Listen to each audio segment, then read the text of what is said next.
What is up, everybody? NC.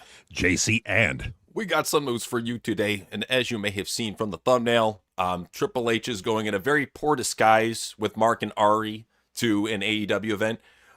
So if you don't know what's behind this rumor, Brian Alvarez was the one that started fielding it. So he said there were TKO reps at Dynamite last week. I think just checking it out, they weren't comped, obviously. Here's the thing. I believe the rumor too, because Sasha was talking about TKO reps being there too, so it's not like two people. Maybe they got it from Sasha. I don't know where they got the rumor from. But my whole thing is, why should WWE give a fuck about a quote-unquote pissant company? right. I mean, like, it's pretty hypocritical for Triple H to say, "Oh, they don't matter. They're a t-shirt company," and then all of a sudden they're going ahead and doing this. They're having TKO representatives in Las Vegas when they were at the last AEW show in Las Vegas. They had representatives from TKO in the crowd, and they paid ticket. Apparently, they had bought their own tickets. Why would they go? Why would they be sitting in attendance? Unless they're trying to work something out with Tony, that would be the only reason really for going down and even attending an AEW event, like trying to get it under their wing. But other than that, no, I don't see TKO taking an active interest in viewing WWE and being fans of it or scouting it or seeing what they're doing right. Because trust me, they're doing it much worse than WWE. We found out firsthand. Yeah, they are. I mean, it's a shame too, because you really want AEW to just be the best version of them that they can be, and just like be actual competition at WWE. And I got a little bit of a conspiracy theory about that. I mean, maybe them showing up in the crowd, they knew that people were going to notice, and maybe that was them sending a sign. You step on our toes, something could happen. Well, now there's been no photos coming out of this. Right. They don't say who was there. So who do they know who all works for TKO? You know, how do they know for sure that they were TKO rats? That's what I'm trying to figure out. That's a good question. That's a very, very good question. But like, honestly, this doesn't surprise me. It really doesn't. They would just have to watch the TV. They wouldn't have to go in person. It's almost like they're sending a message.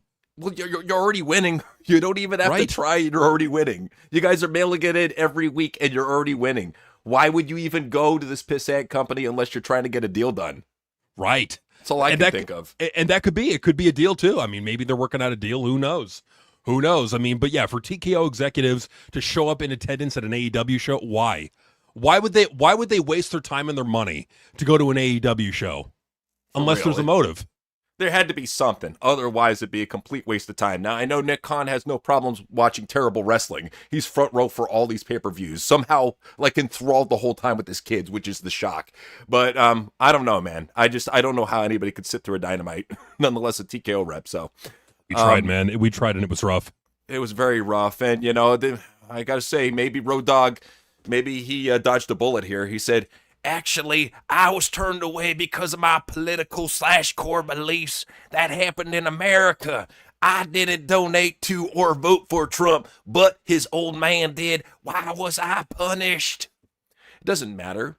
Just because you are conservative, Road Dogg, they will label you a MAGA supporter for your entire life. That's all it takes. You have to go full on liberal. You have to like come out as gay for them to not come after you. That's what it takes nowadays.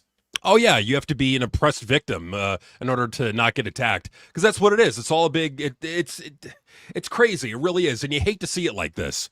But this is what it is, man. This is wrestling in 2026. But there's got to be people who are going to stand up and fight back, and damn it, we're those people. We'll always speak on the injustices of pro wrestling. That's what we do. But we give Tony a lot of shit for being a brain dead mark, and justifiably so. But I will give him props for this. So, Will Ospreay was commenting on Tony Khan paying for his neck surgery. This is awesome. This is really cool for him to do. And he said, you know what? If he's going to pay for my bill, I'll be a little soldier for the rest of my life. I mean, I can't blame him. The guy, he made Will Ospreay a millionaire, paid for his neck surgery, which, as you can see, cost more than his house in England. Oh, yeah. That's a fucking really cool thing to do. I just got to say, for a boss to do, and that's the thing too, like I always said about Tony, it's not like he's like Triple H or Cody Rhodes where you need to shove it in your face. Look, I did something good. Hey guys, look what I did. Tony's just like, yeah, I paid for it, so what? Let my wrestler admit it. I'm not going to fucking admit it. And that's admirable. And that's admirable about Tony. And that's one of the things that we like about him is he's genuinely a good guy. And it's just, it pains me to see him surrounded by so many idiots like Dave Meltzer and the Young Bucks and everyone else who's getting in his ear about what his product should be and that it should be more match focused and less personality based and less No, ignore them, Tony. AEW, if AEW, I mean, look at WWF. Like, when was WWF He's not listening best? To any of us, bro. I know. You don't give a shit what we say. It's a shame. It's a shame. Well, MJF should probably start listening to the internet because MJF has been accused of getting into shouting matches with women backstage in AEW. So that's why this guy, Duke Loves Wrestling podcast, I have no idea who the hell this Duke dude is, but he said that's why we stay away from AEW. Tony Khan, I'm not going to tell everybody how you have MJF and that company running amok. You pissed off more than half the locker room, and this is not wrestling talk either. You got half the locker room, and this is them besides himself because MJF is acting like a tyrant in that place. He's a little Napoleon with his lifts and his boots out there being a complete and utter jerk in that company, and you're letting him do it because he's your little buddy. I find that strange. Well, you know, because everybody wants to talk about the problems over there because there's so many of them. MJF has been running amok in that company, and he's been completely pissed off everybody because his problem is different than Punk. So apparently Punk's a real stand-up type of guy. So Punk was the kind of guy that would challenge you to a fight if you didn't do what he tells you to do. MJF will just wind the Tony and make Tony inflict it on you. That's the kind of jerk he is. He'll run to the principal's office. For some reason, Tony Khan likes MJF. They're actually friends, and they're so close that MJF gets to do whatever he wants, including push everybody else around. So once again, I have no idea who the hell this Duke dude is, but he apparently has real insider knowledge on MJF. He's been known to step out of line and cuss at women. I think he wants to be a woman the way that he carries on. You don't go around cussing at the women. MJF is a lowlife. He's always been a lowlife. I never liked the guy. He's a talented guy, but he relies on cursing at the women. He sticks his nose in women's business and be cussing at them. He's actually had shouting matches with some of the women in that company, and this is a fact. And I dare you, MJF, to deny that happened. I dare you, because if I go into details on this show about who cussed you out and what actually happened, because everybody wants to talk, they're fed up with your bull crap, bro. They're fed up with it. You know, the guy's a loser. I'm telling you right now. Never liked them. Nobody knows who the fuck you are, Duke. I mean, you might have a point, because I heard about him getting into shouting matches with, like, Britt Baker and a couple other chicks, but Britt's a bitch, dude. It's like, name somebody who actually is cool that he got in a fight with backstage. He can't. He can't. Well, and that's the thing. It's like, and look, in show business and entertainment, you're going to have prima donnas, you're going to have divas, and that includes the men. Like Shawn Michaels back in the day was a huge diva. Oh yeah, unsafe work environment and all that crap that he would do. It's like this is nothing new. It's like when you're a draw, it's not uncommon for them to act. I mean, Cena's a whole different animal, but it's not uncommon for people to act like this when they get star power. And look, any bad thing you could say about MJF, we got to be honest about the guy. He is a draw in AEW. He is one of their biggest stars. Oh, without question. I can't deny that at all. And even if he does act like little Napoleon, I hate to say it, who else they got? Because I saw Will Ospreay and Kenny Omega. Will at least tried to carry his end. Kenny is a terrible champion. He's awful. What, like, to be given that spot and you fucking mail it in, dude, you guys deserve the ratings you got. Just saying. No, they do. And that's the thing. It's that, like, the ratings, I won't get into it, but it dropped significantly again. And actually, when you look at the ratings, like, people want to say, yeah, but the rating is up higher this year to last year.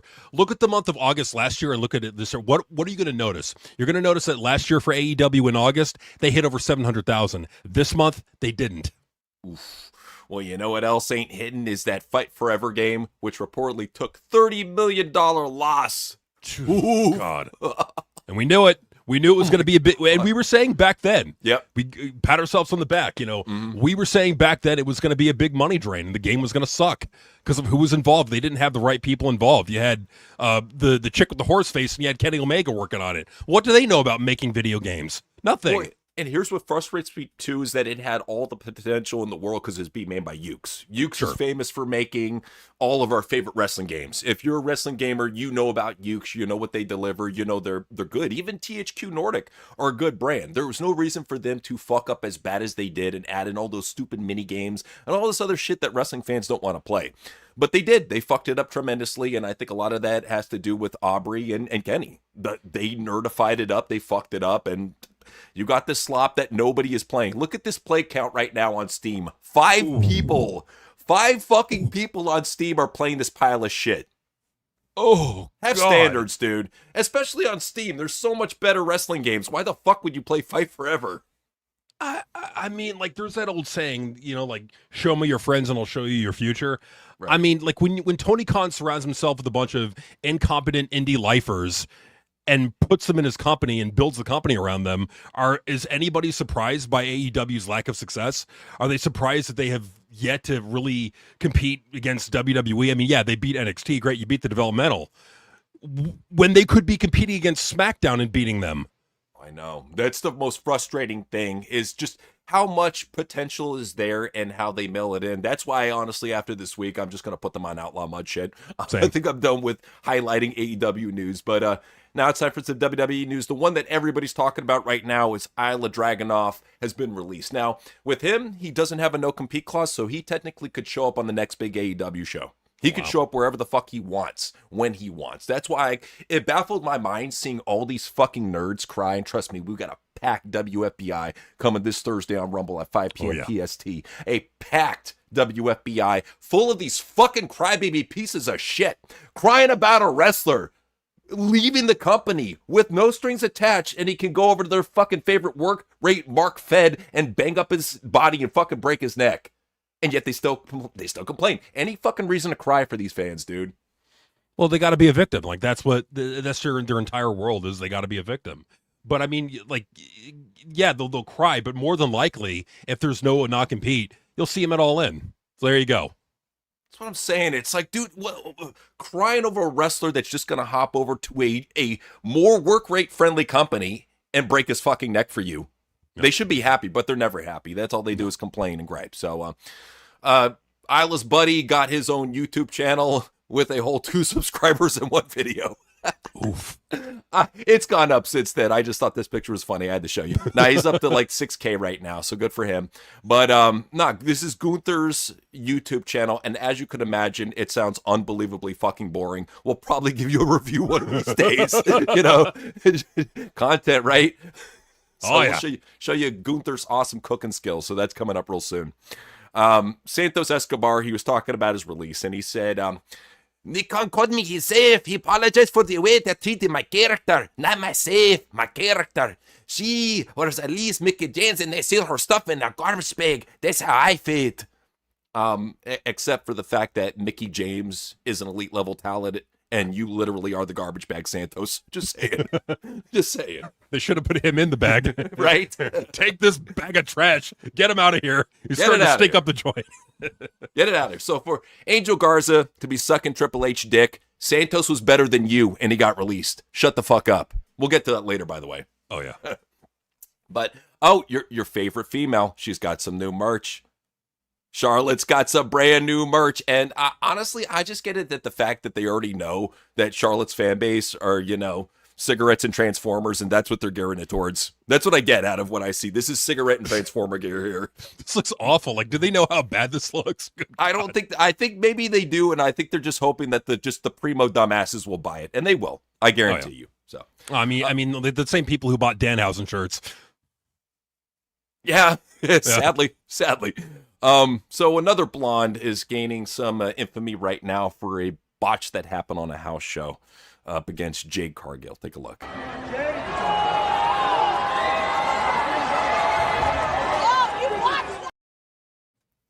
God, what the...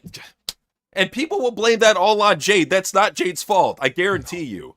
No, I mean, look, Jade is a bad wrestler. Don't get me wrong. Botch machine out the ass. That wasn't all Jade. For a botch that bad, it takes 2 to botch that bad. And that's what you saw. Yeah, that was, I hate to say it was on Tiffany. Just saying. It was. But Tiffany found out the hard way that she's nowhere near as famous as she thinks she is when she hung out with super geek streamer Neon. Thank you. Yeah, sure. Really? Love cruises. Bingo? Let's get outside so we don't look hard. We're really putting it out on right now. For real. What's up? Yeah, dude. Nice to meet you, man. For you. Lemonade? Love lemonade. I love lemonade too. Love it. What up, G? Yeah, street pick. Let's do It's it. already everywhere. Damn, Neon, you famous. Who, me? Yeah, you. No, no, no. They're just Crazy. She found out the hard way. A fucking piddly kick streamer is bigger than Tiffany Stratton. If that doesn't tell you how warped popularity is in the wrestling fans' mind, I don't know what else to tell you. I mean, it's just right there, dude. It's right there. And I mean, and this guy, I mean, you're looking, he looks like that alien boy from American Dad, or gets like the leg extensions. Yeah, that's what he looks like. He flat out looks like a Mexican Steve. Like, not even gonna lie, he looks like a Mexican Steve. He does, and like it just goes to show that wrestling is like, they'll try to say, oh, we got 16 million views on this one video, 43 million views, and then they go out in public and no one knows who they are. That's what I'm saying, dude. It's such a pocket, and that's why when you see these fans with the 5K, the 6K likes, realize it's such a bubble, dude. Outside of that bubble, nobody knows who the fuck these people are. No. Just like how nobody knew who the fuck Zilla Fatu was when he made his 16 million impression debut on NXT. My goal is to show you guys I'm not just another nympho baby. That I'm here to let my talent speak for itself. And I understand last week I made a lot of folks mad. But all I got to say to that is get used to it. Ugh, get used to the mediocrity. Get used to another boring Samoan on your TV. Yay. Well, in addition to him being boring and mediocre and massively overrated, you know what's crazy? What's that? His first match is going to happen at Heatwave. That match is going to be a 4-way championship match. His first match is a fucking championship match. That's what I heard. He's calling himself a nympho baby, and here he is literally getting a title shot in his first match. You know, talk about the bullshit going on, man. Well, if anything, it shows you just how shallow the NXT men's division is. The fact that they literally have to hire a dude from House of Glory, the Indies, and prop him up because he's Samoan. It's it. And you see why we had to do a video. We'll show you later on, but we had to do a certain video. We're just tired of it. But we're also tired of all these WWE belts, man. Way too many. Now we got an Uno belt. So Mattel is announcing the Uno World Championship Series with a $50,000 grand prize. And who else but Angelo Dawkins, who wants to win this Uno tournament and love the covering up of one eye and doing a 666. Awesome. Yeah, we know which God you pray to, you fucking retard. What a dirtbag. This is why him and Montez are pieces of shit. Fuck these guys. We hate them. They suck. Anyways, let's go ahead and talk about, he's a cuck, but damn it, I'm happy for this cuck. Let's be happy for Batista.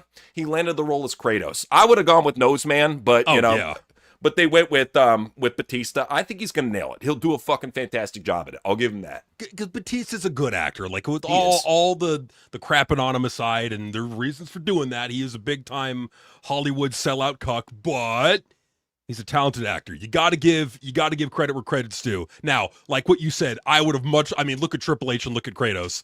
Like, right. Triple H is like a bigger nose spitting image of Kratos. It's like, how could you not go with him? But I guess because Triple H just can't act. I mean, we've seen Blade 2, so we know. Just saying. Oh, yeah, that's true. Yeah. Yeah. But, I'll give props to a legend here. This is awesome. So, Jerry Lawler, he got a street named after him in Memphis. This is very cool. Of course, the nerds hated it. They're like, is it by a school? I'm just happy for the king. I'm happy that he has this. I'm happy that he's being recognized, before anything bad happens. Just saying. I'm just very happy for the king. So good. Guy who had his feud with the king back in the day, very underrated feud, is Bret Hart. And he spoke about the current state of wrestling. And he said, I really roll my eyes at how pathetic wrestling is today. From top to bottom, all the top wrestlers and all the middle and bottom wrestlers in WWE and AEW all slapping their leg on every punch and every slap. It's ridiculous.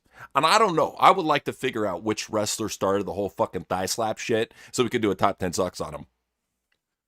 I mean, that would be like, it's like you got to find, it's like if you got to kill a vampire, you got to go to the source. Like you got to find the source leg slapper and you got to make fun of them and just let them know how much they suck. But Bret Hart's right, man. Could you imagine if Bret Hart was the instructor over at NXT? How good these wrestlers would be? I think what you would have is a Bill DeMott case times 10 with all these crybaby snowflake pieces of shit they have nowadays.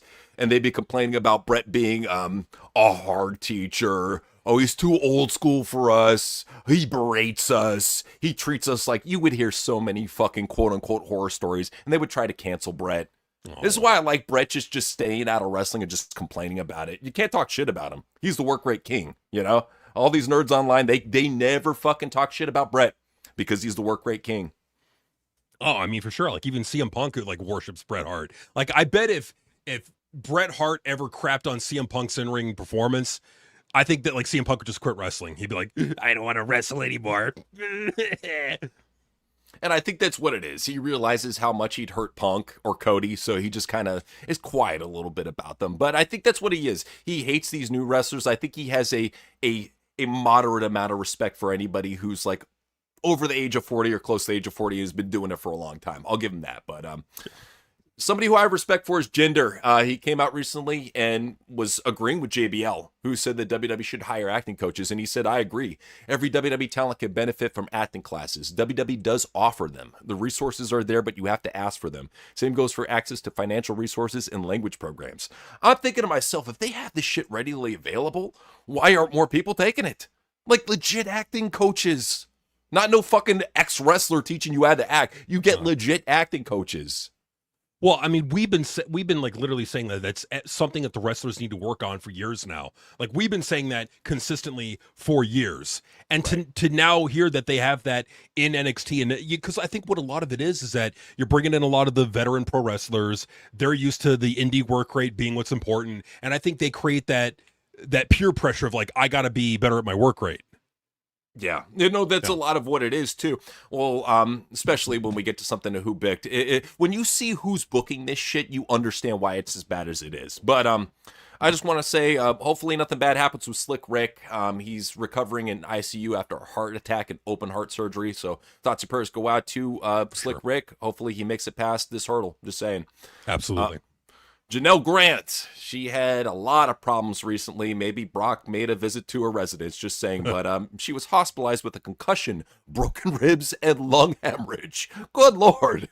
So here's what happened. So she revealed that she suffered a serious accident that left her with a concussion, broken ribs, and a lung hemorrhage, resulting in a hospital stay. She said, I tripped and fell into a wooden bed frame / wall unit with floating cabinets. I blacked out. Yeah, sure you did. Floating cabinets, aka 3 thugs who were let inside my apartment. But anyways, look at the bruises here. Oof. You can't tell me that this bitch didn't get kneecapped. I'm just saying. We got our theories. We know what happened, but or we think we know what happened, but I'm just saying, I'm not saying who did it. I'm just saying I think some foul play was involved. Just saying. Pal. Just saying. All right. So with that being covered, let's go to who booked this crap, because we got a couple terrible things to talk about in pro wrestling. So we're going to go ahead and we're going to start it off with right here. We got the guy I was talking about, Gabe Sapolsky. Here he is talking about what he's looking for in talents. Hello, my name's Gabe Sapolsky. I've been in the professional wrestling industry for 33 years, starting with ECW back in 1993, and I now work for WWE as a talent scout in the North American region, as well as working on the Evolve show and WWE ID. What stands out to me are unique qualities. I'm looking for it factor, but at the same time, I'm looking for strong fundamentals. I'm looking for strikes that I still believe. I'm still a fan at the end of the day, so when I see a good strike, I still go, oh, I still react to it. When I see a hold that looks like it hurts, I still cringe just like a fan, just like when I was 15 years old. And I'll still be like, and when I'm buying it like that, I know my superiors will also buy it. I know the fans, the WWE Universe will also buy it. So I'm looking for those strong fundamental qualities, and then I'm looking to people who add character to it, who add uniqueness to it, who add personality to it. I always say, we're not in the good wrestler business here. Being a great wrestler is part of what gets you in the door, but we are in the superstar business. So getting all that wrestling down, being cool, being different, that is all part of it. What really matters at the end of the day is what makes you a one of one after you have accomplished all that. At the end of the day, I want to put 2 qualities in front of the coaches at the PC. people who outwork everybody else, and people who are coachable and listen and learn. So in other words, he wants good little soldiers who are coachable and learn. And what they're coaching them, as you could see, is he was looking for fundamentals. Like he was saying, he wants to get lost in the moves. He wants to believe, like the mark he is, that this is real, that he's watching on his fucking screen. So that's the big problem right there. Like we said, when you have douchebag marks like that running Evolve, that's why you get the talent that you get. Just saying. Oh, yeah. No, I mean, like, they run the entire industry. Like, if you wonder why wrestling is in the shape that it's in now, it's because what they did, in my opinion, is they shifted away from personality, character, storytelling to respecting the in-ring work rate. And that really happened right around NXT Black and Gold, that when New Japan was popular right around 2015, 2014. Like, it's when the frustrated fan with, like, JD from New York, when they got their say, when they got their spotlight, that's when all this took over, and all those fans got their way, and they've never been more miserable. And you should have listened, and they should have listened to us from the very beginning, because we know what draws. When you base it never fails. When you base wrestling on these two things, personality and intense feuds, it always wins. Hogan and Andre, the Mega Powers exploding, Austin McMahon, Austin Rock, like it never fails. It's always awesome. Just the formula that you need. And that's the crazy thing, is that we can go back and see what worked, and it still works to this day. There's no such thing as, oh, this is outdated. No, it still works to this day. That's the funny thing.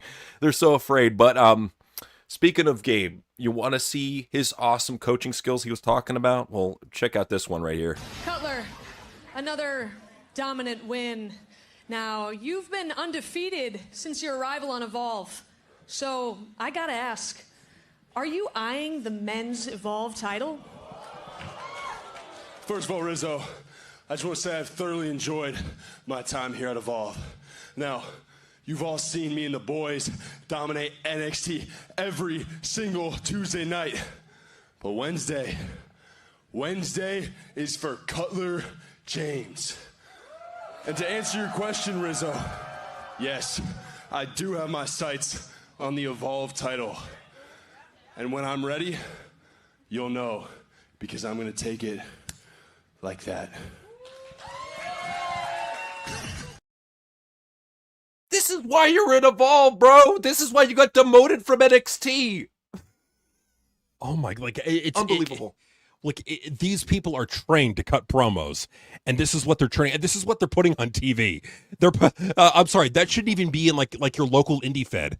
Like a local indie fed in like fucking Indiana should be churning out better mic workers than that. They do, sadly. They do. That's the sad part, is that, like we said, there's better talent on the indies, yet this fucker has a job. I don't know who he blew backstage. Maybe Sean, I don't know. But here's a terrible match for you that you're probably not going to watch, but I got to tell you about it anyway. So Triple H said, "It's not about having your first match. It's about survival. Little Yachty, Baron Corbin, Sunday night main event, 5-minute match." Oh God! Like Baron Corbin and Little Yachty. I'm sorry. Like anybody who craps on any other person for their opinion on wrestling or their booking ideas, I'm sorry. This trumps all of them in badness. Like this is like, and this is what drives me crazy. Is these veteran wrestlers, when they get in charge of booking, they book stupid shit like this, and then they thumb their nose at the fans like, "How dare you have an opinion?" Yet they book shit like this, and the wrestlers have nothing to say. And you've seen them on social media. Wrestlers call it, "Hey fans, sit down and shut up. You're not allowed to have an opinion." But meanwhile, Triple H can book Baron Corbin versus Little Yachty. Well, and that's the thing too. Is, I hate to say it, this is something that Vince would book. I'm not even joking. This is something that Vince will book, and that's why all the blame is going on TKO right now. It's not going on Triple H. All these fans online, they hate this match too, all the work rate dorks, but they hate it for different reasons. So Triple H is he should be getting that unified hate, but TKO is getting all the hate right now, which I think sucks. No, give this dork credit. He's the one who hired Baron Corbin. He's the one who decided to have Trick Williams with Yachty, and Yachty wrestled Triple H. Put the blame on him. Seriously, I mean, put the blame where it belongs. I mean, like, say whatever you want about Ari and Mark Shapiro. They're not running the day-to-day creative operations of WWE. They've said it before in interviews that they mainly let Triple H do their thing. They let him do their thing, and what they worry about is like if a business wants to do like a crossover with WWE, that's mainly when they get involved. Pretty much. That's what it comes down to. It's like if the ratings really start dropping, they really start getting bad attendance, then yeah, they break that rock and emergency glass. But we haven't gotten to that point yet, so hopefully we do soon. But apparently WWE is looking for viral moments right now. So it was stressed even at local events like house shows, they're looking for anything, even basic talent interactions. They're desperate for anything to go viral because nothing's going viral with WWE. It's just how it is. Is anybody surprised? I mean, like, I honestly, I'm going to be real. I don't remember WWE and wrestling in general being this dead. Like, it just feels deader than dead right now. Thanks, Triple H. Thank you. I put it all on him. He's the reason why wrestling is as dead as it is right now, because Tony's not going to try. I mean, Tony's lost in his own little action figure world. He's not the impetus. Triple H is the one who can actually make a change, and he's mailing it in. He's just a battered shell, just mailing it in every fucking week. So we get what we get. So it is what it is. But now it's time for Breaking Bones news, where we talk about all the broken bones in the industry. And we're going to start out with Nigel McGuinness, who refuses to withdraw from some stupid tournament, even though he's suffering an injury. He said, "I spent a good portion of my career in pain, and in a way I can't feel the same, but in another way, this feels very different. I know I'm at the end of my career, and as such, this could be the last chance I get to compete in the Continental Cup." Mark! What a mark. I mean, like, that's the thing, is that they're crazy. I think these wrestlers are crazy. I think they're mentally ill, and I think they should be in a straitjacket, not in a wrestling ring. These people are nuts. They need help. Oh, that's the thing. Tony's not going to help them. If anything, he'll help them into a wheelchair. That's about it. That's how it is. In a way, I guess that does help them, you know? It keeps their fucking boring asses out of the ring, so that's good. Fair point. Somebody who is still wrestling with an injury. I don't know what's up with all these mark-ass wrestlers wrestling with injuries. Another one, Sami Zayn. So the broken hand that he has is a legitimate injury, and he's not taking time off. Triple H is like, yeah, I'll let you wrestle with the broken hand as long as the other one's free for a jack off. So there you go. Sammy's still wrestling. They can't afford to lose anybody else. I mean, everyone else is going out with injury, so, you know, they got to hold on to who they have. And that's the problem. It's that, like, when you only rely upon these same old fart wrestlers time and time again, this is what you get. You get booked into a bind. Yeah, tough times, man, tough times.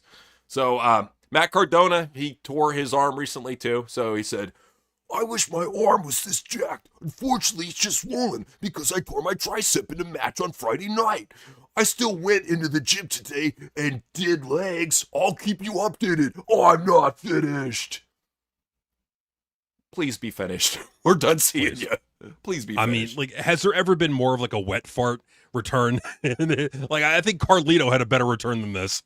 Well, that's the trip too, is Dolph had a really good return for a week and then just went right back to TNA. You know, I'd rather have Dolph back than this dude. Just saying. I mean, at least Dolph has talent. Like, what does Matt Cardona give you at this point? LOL material. That's about it. So, all right, it's time for Outlaw Mud Shit, where we talk about what happened on the Outlaw Mud Shit circuit. So we're going to start out with TNA news. So Avery Styles showed up at Lockdown, looking to be a new TNA signing. If this is his home and this is where he's starting out, I'm happy for him. I think it's a good start. Well, I went ahead and added in. I hope you don't mind. I had to add this in because it's breaking news. Hashtag breaking news. Is it on the screen? I put it up just to go for. I went at the same time you did. Oh, he signed. Cool. All right. Awesome. That's very cool.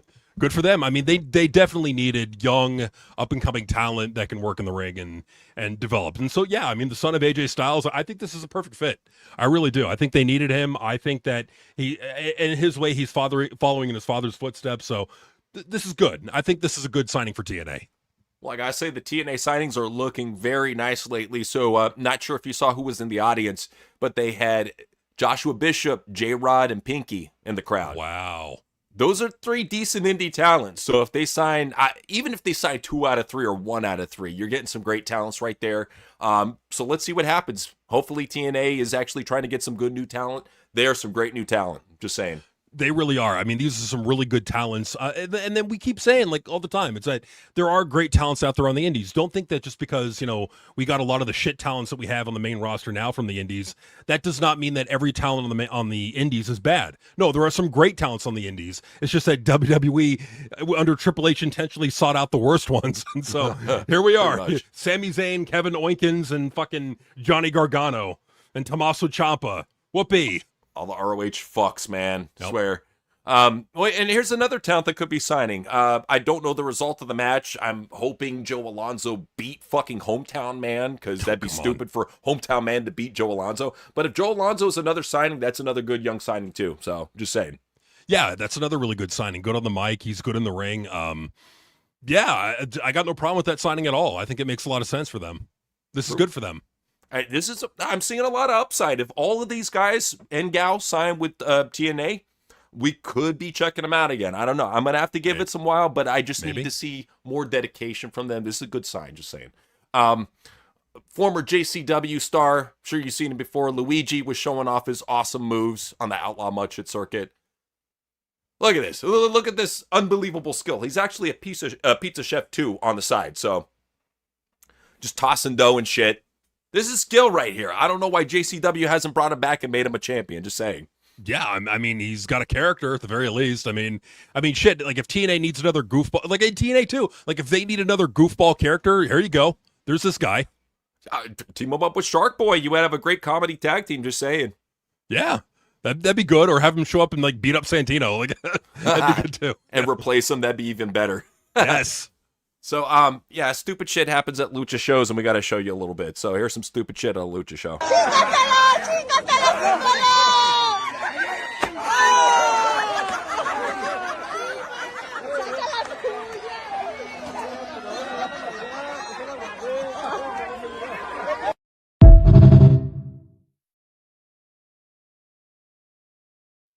So, as you can see from the crowd, and they're saying that Mexico is like in a wrestling boom right now. Obviously, it isn't. And India isn't India anywhere. But yeah, that's what happens if you go to a Mexican show. You get a lap dance from a drag queen and probably hit in the head with a flip-flop. Not worth it. Not worth it. Nah, it's not worth it, man. I mean, well, and that's the thing, too, is like, and you're probably going to be bored. It's like, how many times can you see wrestlers flip and dive over the rope until you just, like, you fall asleep in the crowd? I know I would. Dude, it's so fucking boring and no storylines, too. And just matches and matches and matches and goofy gimmicks and more matches. You can understand why Vince Russo was booking JCW the way he is, but I will say Russo had a very humbling moment when he went to go help out the Savannah Bananas in a blindfolded search for a banana. What the fuck is this? In the starting position, because you are going to have to find the golden banana, and you're going to do it in 3, 2, 1, go!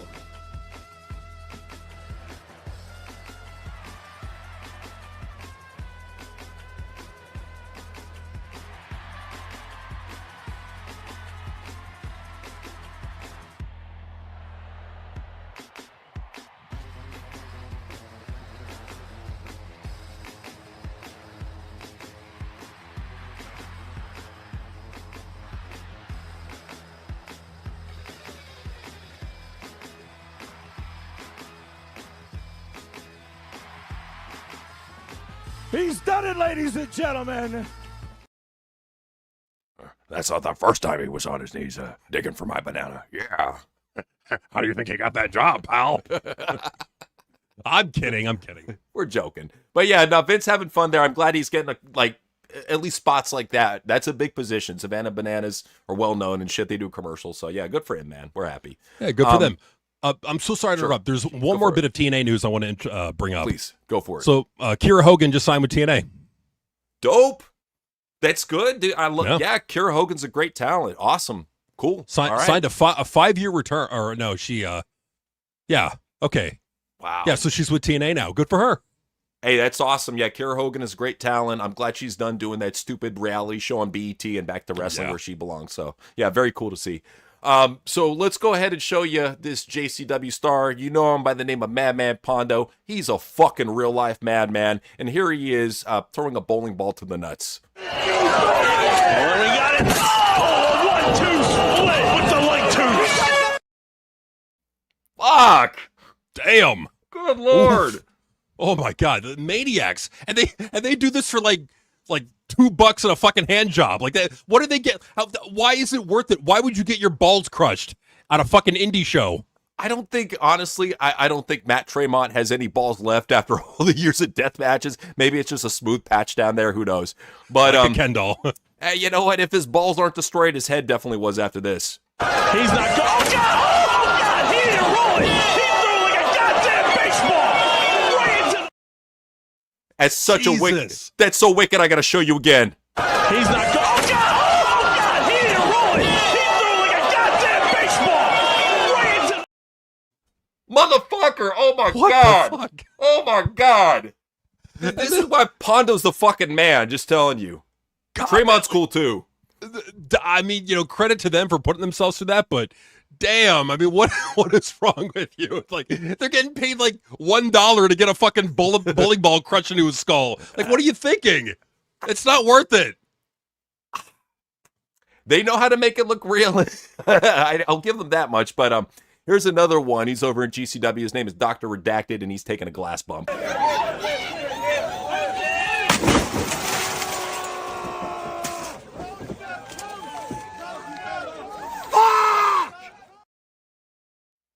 Once again, for what? Why you're these? You know what? I think they're like certifiably insane. Like these people, rather than like crushing their heads in with bowling balls and lighting themselves on fire, go to a fucking psych ward. Get help. You need to be doped up in a straitjacket, not putting on like flaming light tube barbed wire matches at fucking in someone's fucking backyard. What are you doing? No. They do it for the love of the blood and the broken glass in their flesh and digging out the barbed wire, I guess. I don't know. I have no idea what would drive somebody to do that. And but see, I'm so sorry, just real quick. Sure thing. What's up? One more bit of good news about TNA. Sure, go for it. They just signed Joe Alonzo. Wow, damn. Hooking up the good signings here. Good for you, Yeah. TNA. Keep it up, man. We're happy. That's good news. Awesome. All right, cool. Now it's time for Dave. Just got a couple Dave pieces here, so we'll start it out with him arguing with this guy. Dave Meltzer using the term Fed brain. He's washed. It's the perfect term for that. Tag team titles are beneath people. It's not a New Japan mindset, Mystico and Ospreay, two of the biggest stars in the world, have tag and trios bouts. Not in a TK mindset, Mystico, Copeland, Christian, Young Bucks. CMLL mindset, Mystico and Dorada have trio spouts. It's a belief coming from the Vince McMahon teaching, so yes, Fed brain is the exact term that should be used. It's not even an arguable point. Oh my God! Like, and this is the idiot that's calling Tony Khan about like booking ideas. Because anytime you hear Dave on a show getting like sensitive about like a storyline in AEW, he gets very defensive, almost like it was his idea. You noticed that, and that's why I think him and Brian have been butting heads a lot lately too. But so Rezzy said, incredible bit, and it's just being consistently disrespectful to black women. Can't wait to get quote retweeted by Meltzer again with, actually you fucking, I've rated many of the blacks matches, be grateful. So Dave said it. That's fucking funny for Rezzy to say it. So Dave said, making it racial is pathetic since it's a wolf whistle that allows people to hear that term and disregard actual racism because people like you use it in such a transparent way, which is one of the most horrible things in this country for literally centuries, especially for someone who has called Mercedes the best American woman wrestler of all time. Now let's discuss being called the M word, huh? The mark word. He actually considers being called a mark the same as the N word for those that don't know the story. Well, you could choose to not be a mark. Right. Like you can't choose to not be black or not be Jewish or not like it's I don't know like Dave is he's a funny guy. Like and I'm surprised Dave didn't use the Jew card. Just I think he's Polish. A Polish Jew, probably, yeah. A Polish Jew, yeah. But and if I were Dave, just how funny would that be if you pulled the anti-Semite card? Like, you know what this is? This is a perfect example of anti-Semitism. Defender against bigots, and he locks his account. I'm so shocked he has never locked his account. I'll give Dave all the credit in the world. That goblin has some thick skin. He blocks a lot of people, has never blocked TWRP. No. Give him that, so. So Dave Meltzer said, today's the 30th anniversary of the Wrestling Observer Hall of Fame. So Road Dogg said, congratulations, and maybe, just maybe, this is why people go to you for wrestling history / knowledge. I bet I could learn a lot from you about my dad's past. I didn't ask, and it's too late. Anywho, congratulations, dude. Sorry about yesterday, Dave. I'm a work in progress, mate. I can't even tell if he's sarcastic or if this is legit. I'm stuck here. The same with me. It's like the first thing that I'm thinking is like he's trying to like suck as much dick to get a job in the wrestling business because like no one wants to bring him in. And can you blame them? I mean, like what is he going to give you other than I don't know. I just don't know. I don't know. That's all you're going to get from him on creative. You know how bad it is, bro? Not a single fucking indie company will hire him in creative. That he's been driven back to doing new age outlaw shows and fucking high school gyms. Okay, that's where he's at right now. If it weren't for Billy Gunn getting released by AEW, I'm not sure where he'd be. Just probably in a fucking crack alley sucking dick. I don't know. Who knows? And it's a shame too because like there is some value in Road Dogg as a promo coach. In creative, No. If you're a veteran pro wrestler, stay away from creative. Your opinions are stupid. You don't know what the fuck you're doing. What you will book will cater to a niche audience. So just go do a podcast. Like seriously, Road Dogg, you're a good talker. Go do a podcast. We could probably do a 3 or 4 hour video of just reactions to shitty booking decisions on Busted Open. And it would probably get them to fucking hate us. But like, if we truly showed you how a lot of these marked veteran wrestlers thought, like Tommy Dreamer, like Mark Henry, like what is it? Bubba Ray Dudley. All these people had high positions in companies before, whether it be AEW, WWE, TNA, ECW, they all had high positions where their opinions were heard on a regular basis. That's the scary part. It is the scary part because like, and if people want to know why it sucks so much, this is why. I mean, look at when wrestling has thrived. Just real quick. Like Vince, when he took over WWF, he was not a former booker. He built it into an international phenomenon with Hulkamania. Right. Look at Eric Bischoff, what he did. He was not a former booker. Look at what he did with WCW. Look at Paul Heyman, was never a booker before. Look at what he did with ECW. Technically, with Eric Bischoff, I think he did a little bit of booking in AWA, and like maybe Heyman helped out a little bit on WCW booking, but it was like, yeah, once they got on their own with their own companies, that was like the official, salt in the sea. So they were not like industry veterans at that point. Like Road Dogg, Triple H, all these guys have been in the industry for like 30 plus years, right? Like and they're out of touch, and this is why like every time they get in charge of creative, they always tank it everywhere they go. Like it's like clockwork. If you want to ruin a company's wrestling like hype and creative and all that, put a veteran wrestler in charge of that booking, and just watch how shitty the show becomes. Triple H say no more. Just saying. Right there, man. I'm just saying. And even like no shade at him, but even Al Snow with OVW, that show fucking sucks. And Al Snow's an industry veteran. It's all the same everywhere you go. They don't know how to book. They can wrestle, but just because you're a wrestler doesn't mean that you're a good booker. Just because like you're a good football player does not mean you're a good coach. So yeah. True. And so absolutely. 100%. No, for sure. Okay. Can you still hear me? I can hear you. I'll go ahead and reload. Give me 1 second.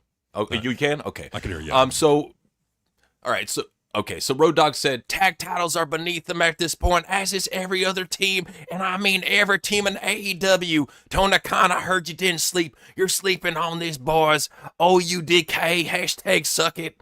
And Meltzer said, I will say this, for all the people who champion him coming to AEW saying that tag titles are beneath Austin and Colton Gunn shows a lack of understanding of AEW tag titles.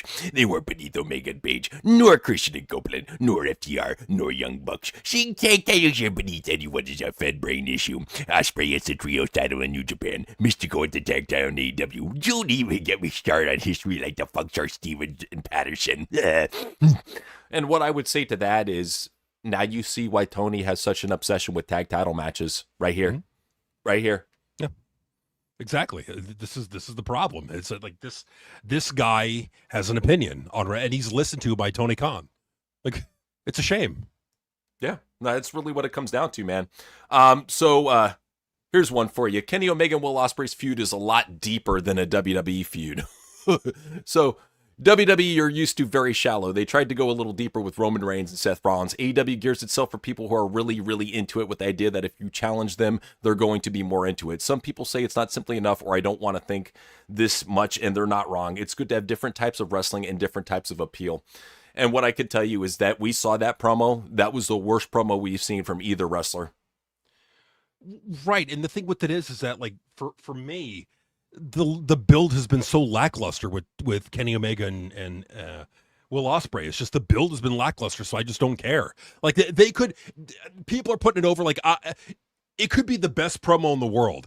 What the fuck did it do to actually advance the storyline in the feud? It's like why I should care about who's going to win this. Like they have dropped the ball for weeks after week after week with this storyline. They have dropped the ball in it, so therefore I just don't give a shit. Yeah, and especially, like, it was not only us. When you look at the ratings, too, you can understand why people tuned out in the middle of the show. It was a shit show, and they did not start off hot. They started out very wet and just slow and just terrible. Well, and that's, and I'm supposed to just real quick, sure. and that's the thing, man, is that, like, we no joke, we literally just tuned out of that show halfway through. We're like, we're done, because it bored the shit out of us. And like, it wasn't just us. The numbers reflected how we felt about the show. It's not just our opinion. The numbers are backing it up. Yeah, it's right there, man. Numbers back it up on everything. Yeah. And even the rating here. So Wrestling Observer was talking about the Dynamite ratings, and Brian said, show was down from usual, but as has been the case over and over again, the 33-minute overrun dragged them down even further. It's almost like, never mind. He knows. This dude knows. I guarantee you Brian knows what Dave does backstage, and he's trying his hardest not to leak the information. He's trying his hardest. Well, and that's the thing, man. It's like, it's not that hard to tell when, like, you literally have Dave on air receiving a phone call from Tony Khan. It's not a conspiracy theory. Like, we've seen it actually happen on video. So it's happening, and that's how that's all going down, in my opinion. But yeah, no, and for people saying, oh no, the ratings are down because the 33 mil over. No, the show itself is down because the show itself is fucking boring. And look at the venue, and that's another thing too. Look at the venue. Look at how fucking small that venue looked. Notice how their worst ratings happen in the smallest venues, and that was a tiny fucking venue that they were in. It was a garbage venue, and it just shows you that when people see that on TV, they tune out. They're like, what the hell is this indie shit? Presentation matters. It really does. Just saying. And I will say one thing that definitely does matter to Triple H is ass kissing, but you can kiss all the ass you want, Angel Garza. He's going to cut you in 6 months. You're fucking gone, you dumb shit. You are really, like, for him to kiss ass like this, you were never Triple H's favorite. You're going to probably end up in AAA for a couple months before you get cut. Right. You're pathetic. He will never push you at all. For him to be saying this shit, you want all the fucking writers wanting everything in one show. No story, just going straight to the climax and finishing it. That's why you don't work on this. Keep your ass at home and stay tuned. We've seen what wrestlers do. Tommy Dreamer, Scott D'Amore, Delirious, Triple H. We've seen it all over the place. We've seen how they book. It's garbage. Prove us wrong. The ratings back up our argument, so it's like it's not our opinion that WWE and AEW suck. No, the numbers back up that people just aren't watching it because the shows are just not as good. There's not as much hype or intrigue in wrestling, and so people are tuning out. Now, also it's in a deader period right now. But with that being said, the shows themselves are fucking more bland and illogical than ever. So I'm sorry, like, for a guy like Angel Garza, who's barely on TV anyway, to be saying this shit. Number one, you work for a guy who's widely regarded as one of the worst bookers in pro wrestling in Triple H. And he comes out and says this fan, literally, we're not joking, we say the fans would be better bookers than Triple H. Yeah, even the most fattest, fucking most disgusting neckbeard. Because at least you would probably put some hot women on TV. Sure, it'd be all shitty fucking booking with work rate matches, but you might get at least a few hot women. With Triple H, you don't. You get garbage. And, you know, for Carmen Petrovic thinking that she's going to be one of those hot women that got called up to TV, there's a reason you've been in NXT for 4 years, bitch. You're nothing more than a fucking pretty face, and you'd be lucky to be a TNA washout in a couple of years. Look at all the hot women that got released from WWE, and they won't even sniff them. You think they pick up your ass? You haven't cut a good promo in your fucking life. Seriously, just go to OnlyFans. Give up wrestling. Right. Nobody's watching you. Only people who are fans of you are those that jack off to you. They don't watch you wrestle. Straight up. No, and like it just the nerve of her to say, "Shut the fuck up and watch the show." This is how fucking soft and coddled these wrestlers are. Like they couldn't hang. Like if we ever got to another time period, like back in the '90s, where like wrestlers would be getting actual heat and like the fans would be throwing crap at them, they could like she would have a nervous breakdown with like, "I don't think wrestling's for me. They're treating me so badly." You know, just this soft, weak mentality from these wrestlers nowadays. Like, and this is prime example, and it's sad. I hate to see them doing this. If anything, they show our fans that they shouldn't support these pieces of shit. What really pissed me off is one of our fans actually, said to Carmen, gave her some advice, and she said, "Oh, shut up, LOL," when he's done nothing but support her. So that kind of frustrated me that she treats our fans like that. So whatever, but it is what it is. She's a stupid bitch. Bronson Reed, being the mark as usual, said, "Oh, what? Hashtag TMDK. I don't even know who the fuck is in New Japan. I'm glad somebody still watches it. It's the fucking nerds over in WWE. Nobody watches G1 Climax besides you guys and Dave Meltzer. That's it." Well, and by nerds, you mean like Triple H and Bruce Pritchard. Like, yeah, exactly. Like, who the fuck is Oiwa? One of these new Japanese asshole wrestlers that nobody's fucking heard of, that has a saltwater taffy body, a fucking terrible haircut, and probably gives fucking 45-minute bangers, if I had to guess. No, who cares what he looks like? He got the work rate. He looks horrible, and he's got no personality. He's got no character. Therefore, there's no reason for me to watch. Oh, his neck hasn't broken yet. Yet. It will soon. Strong style is only good for breaking people. That's it. Yep. Brooke Jensen, though, he's in love with the strong style. 10:26 a.m. PC match. Gunther versus Ilja Dragunov. This fucking dork is up at 10:30 in the morning, sober, not a single drop of liquor in his body, watching this shit. Like, institutionalize him. Put him in a fucking rubber room so he can smear shit on the walls. Seriously, I mean, like these, like it's gotten to the point now where like someone has to start making fun of these wrestlers. Like you got to make fun of them. You got to fucking like just let them know just how much of a fucking like whiny fucking. He's doing all this to fucking like to get liked because he thinks It says everything when he thinks that this is what he has to put over to get booked better in WWE, because this is what he thinks is going to get him over. This is not what's going to get him over. He may get a match here and there in NXT, but at the end of it, no one gives a fuck about Brooks Jensen. Brooks Jensen sucks. He's always sucked, and he always will suck. Well, notice he's been sucking dick, sucking hardcore Mark cock for like 6 months, and he's still down in the fucking dredges, still down not even on TV. I think he might be on Evolve a couple episodes, but he's in the PC. He literally just hangs out in the PC like, like the squirrely dude from Office Space. Yeah. Who knows if he even gets a paycheck? I don't know. Is he the Milton Wadhams of NXT? That's what I'm thinking. He might be the Milton. He's so pathetic. Took my stapler. Like, nobody cares about your fucking work rate matches besides the dorks online who give you a like. All the management is laughing at his Mark ass. Oh, of course they are. Of course, they're laughing at like what a dork he is, and he's so like fucking hard up. He thinks this is he thinks that this is what's gonna get them to book him better. No, what's gonna get them to book you better is like actually being good on the microphone, actually having a personality, actually getting over, which is something he'll never do because he can't. He's a boring fucking schlub. Just way it is. But so is this guy too, who was so fucking good he turned down NXT. So Leo Sparrow turned down a full-time WWE offer to bet on himself as a wrestler and become a skinny twink with a fucking butterfly tattoo. Awesome. Cool. All right. Mark. Oh, like what a mark. Like he had the fucking golden ticket. He had a WWE offer and he turned it down. I'm sorry, but if you turned down a WWE offer, like, I mean, now granted, like you could make more money on the indies, but I'm imagining there's not really much demand for Leo Sparrow. I'm imagining that WWE probably would have been the better situation for him.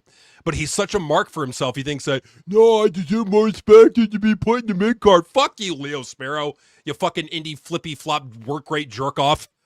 And that's the thing is TNA, they're not going to sign your ass. No. You're not going to get signed by any major American company. You'll probably end up in Progress with a broken back 5 years down the line. Like, who gives a shit? Right. I mean, well, TNA just got Joe Alonzo and Avery Styles. You think they want Leo Sparrow? No. Well, especially if they get Josh Bishop and J-Rod too. It's Right. like they like to spend the time on this fucking little twink, fuck that shit. But they shouldn't. somebody who had some beef online, and this really pisses me off. So Dustin Rhodes, I don't even think he was paying attention to the whole Islam bullshit. I just think he just saw big titties and he fucking liked the post and said, rock on. Yeah. So Mustafa Ali said, I respect you and your family immensely. Oh, you showing support to something like this is really disappointing. And, of course, Dustin wholeheartedly apologized to him and licked his butthole. Oh. And then he even apologized to all the fans online. This is what really sad. If you still want to follow, go to my IG, Dustin Rhodes. Truly embarrassed for liking a pic. See y'all down the road. Y'all can think what you want to think, but I am, or have selective reading, not a lie. Once again, I'm sorry for not reading the post. I'm 110% against what she said after looking. I am being honest. My apologies for liking a firearm pic. Did not read the caption, and that is my bad. I by no means, I'm not a racist person. We all bleed red. Truthfully, like the firearm in picture, nothing more. I sincerely apologize. I will flat out say I like the titties. Like, nobody's really thinking that you like that post for the fucking firearm. Let's be real. Just at least admit, hey, I like titties. You got a problem with it? Fuck off. Right. Like, that's the thing. If you were just honest, and the thing about it is, and knowing how these psychotic SJWs are, that they only piled on him even more because they saw blood in the water. Like, oh, he's gonna bow down to us. He's gonna worship us. Oh, let's attack him even more. I could be a hero. They're fucking demons. Oh yeah. No, and even Gail Kim and Road Dogg were pointing that out. They're like, hey, you apologize to them and it just makes it worse. They're like, you can't win with these freaks. This is why you never back down to them ever. No. And you call them out for being fucking weirdos. That's how it is. I know Mello got quite a bit of weirdos after posting this. So she said, my DMs are open. Come chat with me. Link in bio. You know that big ass had to DM her and said, bitch, why aren't you back with me? Fuck that tattoo neck, pencil neck geek. Fuck around with big ass. Sorry. Well, and that's what happened. But now she's not coming back. She had like 18 pregnancies between now and then. Like she's been like a surrogate. She's been popping them out. Who knows? Maybe she's like a baby boomer. I don't know what's going on down there. Who knows? It's a fucking baby factory down there. I mean, like it's just like if Mel, if you want to like go and like be like a baby factory for Corey Graves, whatever. Like just go away from wrestling. You clearly don't want to come back, and I'm pretty sure the Mark running it doesn't want you back. So. Yeah, just go do OnlyFans. Fuck it. Just think about how she left herself wide open here. You know how many fucking little hairy dick pics she got from this shit? She had to know she opened up the Pandora box. She probably like gave up halfway through and said, Corey, just read it for me. I'm already mentally traumatized. Just look at there. It's like dick pic, death threat, dick pic. Another death threat, dick pic. Oh, hold on, I got 1,000 more to go. The one of a kind death threat / dick pic. She's getting it all. She invites this when you do that. When you say your DMs are open, you know what's going to happen. Oh, yeah. No, for sure. There was definitely something going on there, just saying. Was it Casey Musgrave stuns riding ringstone disco ball that looks like a ball sack at the opening night of her tour. And Nixie said, straight people scare me. So you may know, maybe asking who the fuck is Nixie. She's that one weirdo who was on the produce video with the fucking drag queen makeup. There you go. Right. So, just saying. Yeah, she's scared of straight people. Yeah, this is who she's scared of. Just some chick riding a nutsack disco ball. I mean, it's granted, it's weird. I'll admit that, but it's like Nixie SX is like especially like extra super weird. I mean, you look at her. She's one of those anti-AI psychos. Oh, like, if you use AI, you're not an artist. You know, even though, like, the people like myself and my brother, like, we've made paintings, we've made music, we fucking, like, draw all the time, we've made sculptures, and this is all before AI. So this bitch is gonna fucking say, like, she's gonna gatekeep of, like, what, like, who's an artist and who's not an artist. Like, spare me the bullshit. Yeah, we've been drawn since we were fucking, like, crawling, dude. Yeah.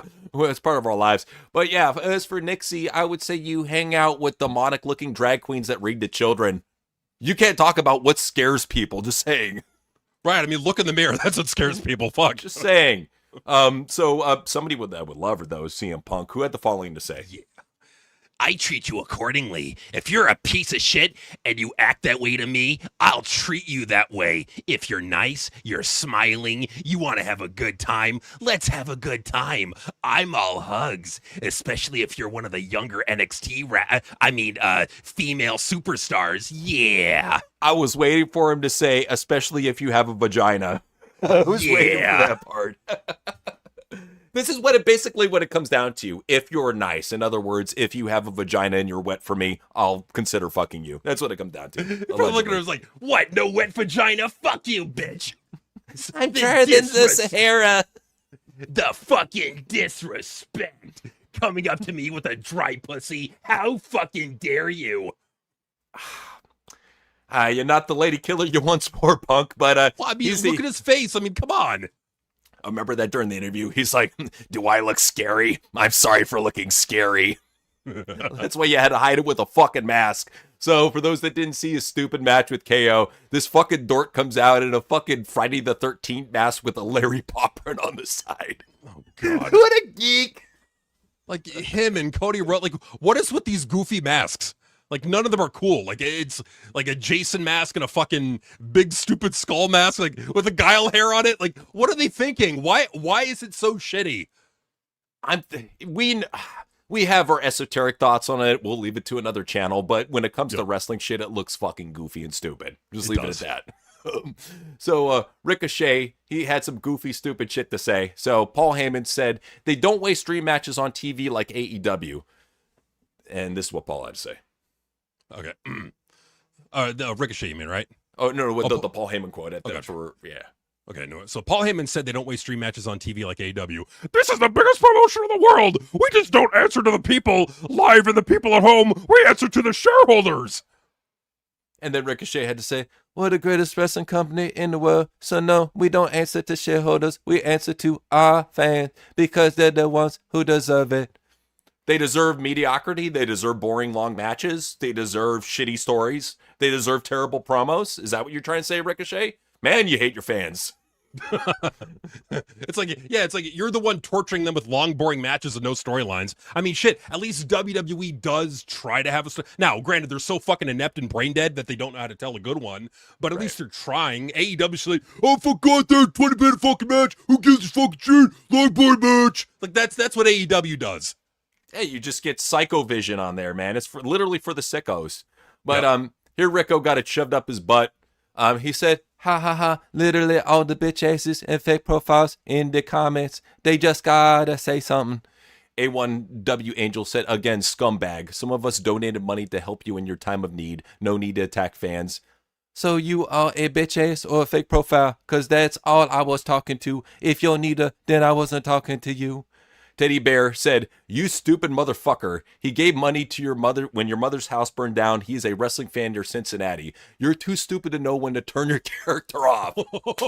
Beautiful. Nice. Oh my God. Home run, dude. I don't know if that's our Teddy Bear, but if it isn't, you're cool either way. Yeah, man. I mean, you fucking grilled his ass. And you know what? Like, this shit, like, the fans got to start checking the wrestlers again. Like, don't be like, what is with this, like, overly dick-sucking mentality with the fans? It's like, oh, I don't want to offend them. No, fuck take it to them. Take it. If they want to be a bunch of fucking hypersensitive assholes and treat the fans like shit, take it back to them. Give them a dose of their own medicine. And if they can't fucking take it, well, too fucking bad. Black out your fucking Twitter account. Yeah, I'll go through their blackout faces. Yeah. It's just how it is. Mike Santana has some nerdy shit to say. He said, we've gone through hell against each other on the indies, AAA, TNA. We've taken each other to hell and back, huh? But let me tell you this. I respect you for the way you represent yourself and our Latino culture proudly. You respect them for drunkenly botching in the ring with a shitty mask on and having no character and cutting bad promos? Okay. Hey, that's all it takes for respect nowadays. Dominic's better than this dude. Oh, Dominic is way better because at least Dominic had some talent. Ray Phoenix is just a drunk fool that, like, botches in the ring and he's in NXT right now. He's not even on the main roster. At least Penta's still on the main roster. I mean, that boring piece of shit, but, you know, it's damn. Now, let me ask you a question. What was Johnny Russo, the NXT, head writer, who obviously talks to a lot of these talent, what was he saying during his little speech to these tryout wrestlers. He was saying, I don't want you to do a typical I respect you promo. Yet literally 1 week after, you got one of the top guys in NXT doing that. They in one ear, out the other, I swear to God. Well, because you know what it is? It's easy. This is an easy promo to do. This takes no talent, no creativity, no tact, no skill. It's just, I love you. It's the fucking Stimpy promo from that Red and Stimpy thing with Lump and Loaf. I'm waiting for them to do the Barney song one of these days. It's gonna come to it. Well, him and I'm gonna be real. I gotta take a shot. I'm sorry. Killer Cross is getting on my nerves. What do you say? I'm so happy to be here. I'm having such a great time here as the MLW champion. It's like, motherfucker, just come out in a Barney the Dinosaur costume. What the fuck happened? You're supposed to be the psychotic killer, and now you're fucking Barney the Dinosaur. What happened? I think what it is right now, I think he's doing his best not to step on any toes. That's what I really get from Cross, is he's doing it because you have to understand. And here's how it is in pro wrestling. The people you see on the way up are the people you see on the way down.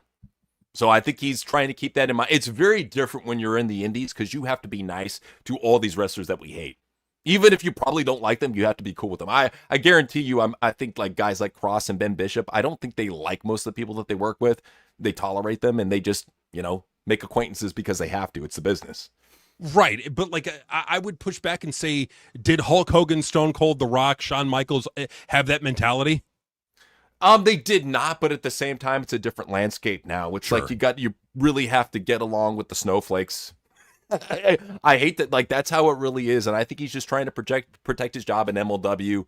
I don't justify anything that he's doing. By the way, I'm just trying to look at it from his scope. No, and he probably wants to get back in WWE. Every interview he does with Chris Van Vliet or fucking who's the other dude, Ariel Helwani. Every interview he does, he is very complimentary towards Triple H and WWE, and I think he really wants to get back. So I think that's what his road is. His mindset is fuck all the haters. I'm gonna get back to the promised land. So sure, buddy, man. Sure, you'll get back there, Cross. Yeah, sure. I really hope he does, man, because he's good talent. I will say that much. He's good talent, but honestly, right now, the best he's going to be able to get into is TNA. Yeah. We'll see what happens. But Saraya, she said the following. She said, airport scalpels are morphing. Had someone waiting for me as I was getting off the plane at the gate of my connecting flight with 30 pictures. I'm easygoing with this stuff, but pulling up to my gate is fucking weirder behavior. Don't do that. And what these wrestlers should learn is going on X and complaining, it never makes the situation better. If anything, it makes it worse. Because then they're like, oh, you mean I can actually harass her? And you're giving these fucking sickos ideas. Every time you come out here and do this shit, they're like, oh shit, I could dress like Lloyd Christmas and pick her up in my fucking limo and take her back to my grandma's house and put her in the basement. That's what they're fucking thinking. Soraya's just like, please stop, fans. You must have some sort of decency. They don't. How long have you been a diva? These fans are fucking weird psychos that only get weirder every single year. Why do you enable them? Why do you let them know how you feel? Why do you let them know your weaknesses? To all these wrestlers out there, why do you put your weaknesses on blast on X? Why? Because they're open books. They just don't know any better. They haven't been taught any better. And I'm telling them, man, I'm like, something bad's going to happen if they don't start traveling in groups or having security. I hate to see something bad happen, but they're they're begging for it. You gotta be fucking traveling in a group. Yeah, that's the only way around it. Just saying, you have to travel in a group, otherwise you're fucked. So, yeah. This is a super mark here. I had to include this on Modern Wrestlers or Marks because nobody knows who the fuck this guy is. But Soberano Jr. says he rejected calls from Triple H and The Undertaker. Does anybody know what the fuck a Soberano is in the first place? I figured it was some shitty Mexican car that got recalled in the 70s, but apparently it's a wrestler and he has a junior, so there's two of them. Who the fuck is this guy? No joke, this is literally the first time I've ever heard of him. I've literally never heard of Soberano or Soberano Jr.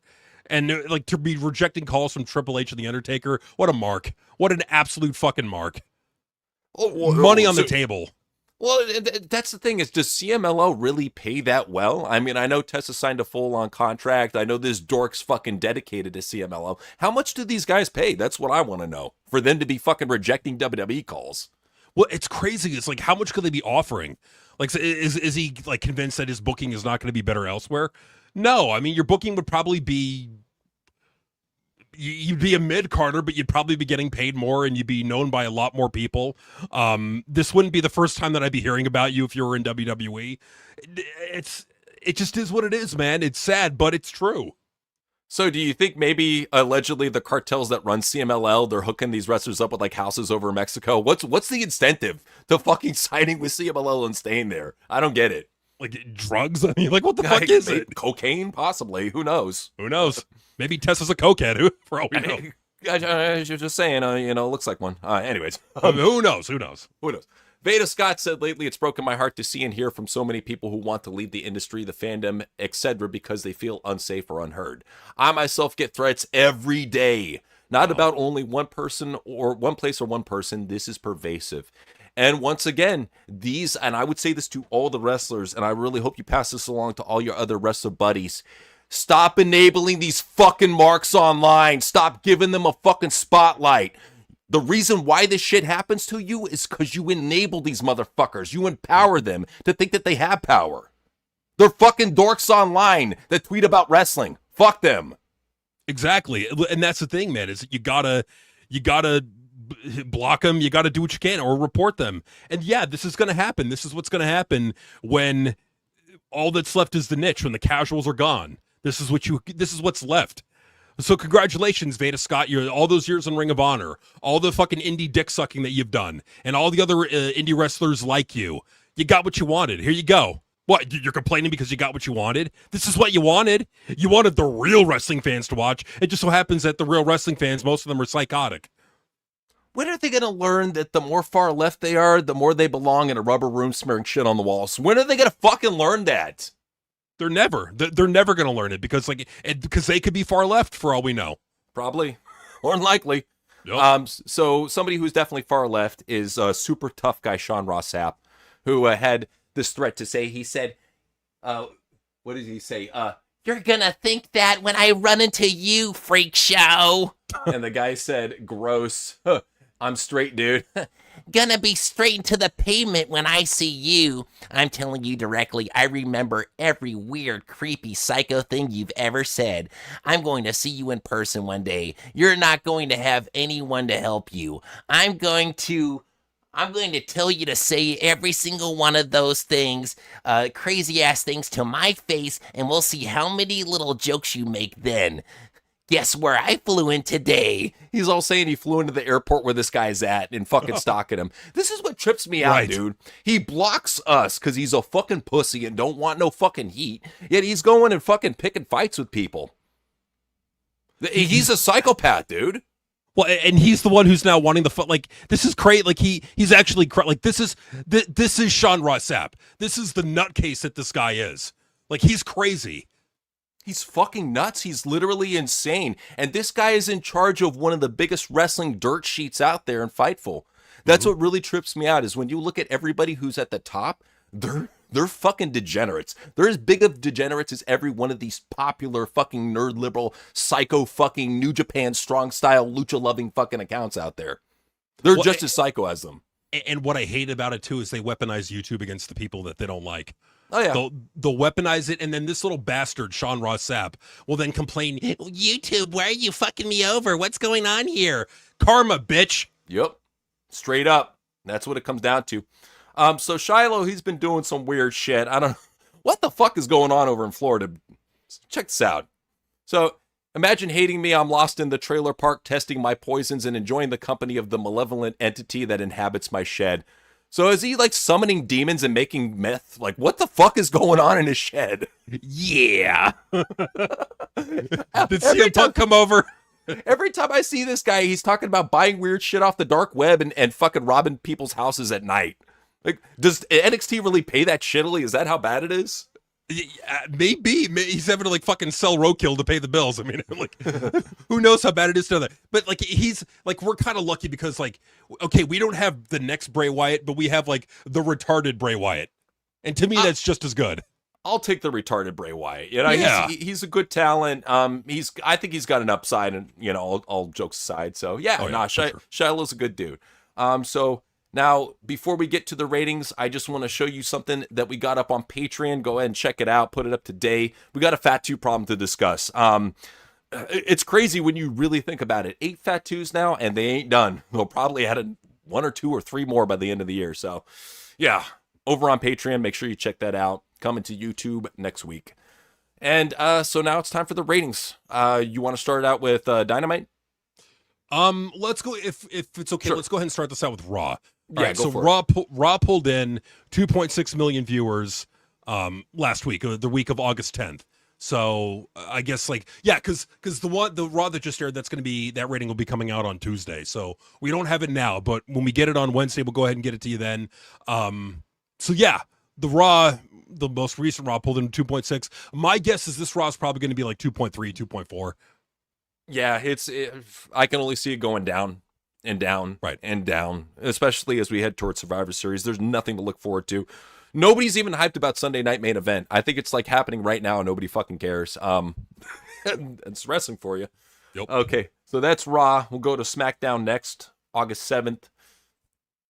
1.470. This is a better number for them, but don't get anything twisted. It's still a bad number. And there they are jacking off about 10,000 seats. Whoopee. For sure, right. Do you have the most recent SmackDown? I do. You do. Cool. All right. Yeah. Cool. I just wanted to get all the old shit first.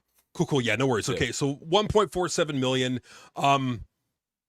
We kind of thought it would get that kind of a number with CM Punk, but we'll get into the next number. He didn't sustain, I'll put it that way. No. So you want to talk about the next SmackDown? Yes. Okay, next SmackDown that we have is 1.247 million. Didn't sustain. Ooh. Wow. I think the only good number that they're going to get is maybe KO and Punk. And even then by good, 1.6. I'll give it that. That's good for them. Yeah, maybe they'll get that. I doubt they're even going to get that. I mean, because this is 1.2 million for the go home show to this Sunday night bullshit main event that they're doing. I mean, dude, this is the problem. It's dying out in front of you. And this is proving that CM Punk is not the draw that people want to make him out to be, or he's not the draw anymore. And it's not because of necessarily CM Punk. That's because of the creative. The creative did this. Triple H did this to CM Punk, not CM Punk. It's not all his fault. I can't pin it all on him. No, it definitely is it's a collaborative effort here with WWE. So let's talk about NXT. So NXT, we got 588,000 viewers, 0.09. I think a lot of this is just because new people are showing up, and even then it's not that big of a bump. No, it's really not that big of a bump, and this is pretty bad for NXT. But what's funny is we'll get into it. Yeah. So that's what we got for NXT. So let's go ahead and cover Dynamite. So Dynamite back on August 5th, 694,000 over in Mexico. They were so fucking happy about that number, which only led to Tony doing more goofy fucking lucha matches and really ruining shit. But 6,000 seats, decent for Mexico. They come back to the States. 1,846 tickets in Vegas. TKO had to be fucking laughing at that seating arrangement, laughing at how a lack of fans that they have. They're like, and you thought our house shows were bad? Jeez, holy shit! Right, and that's the thing, man. It's and I'll point out is that it's the last time. Well, okay, this is the last one. Okay, no, this is last week's. Okay, do you have the most recent Dynamite? Let me see if I do. No, I don't. I don't have it just yet. It wasn't up on WrestleNomics. I got the number. Okay, go for it. 587,000 viewers. That's why.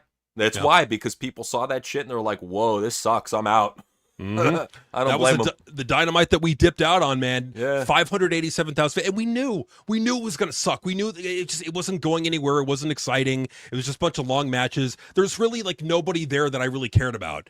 No Tekla, no Harley Cameron, no Tony Storm, of course, because she's out with or whatever the fuck she's out with.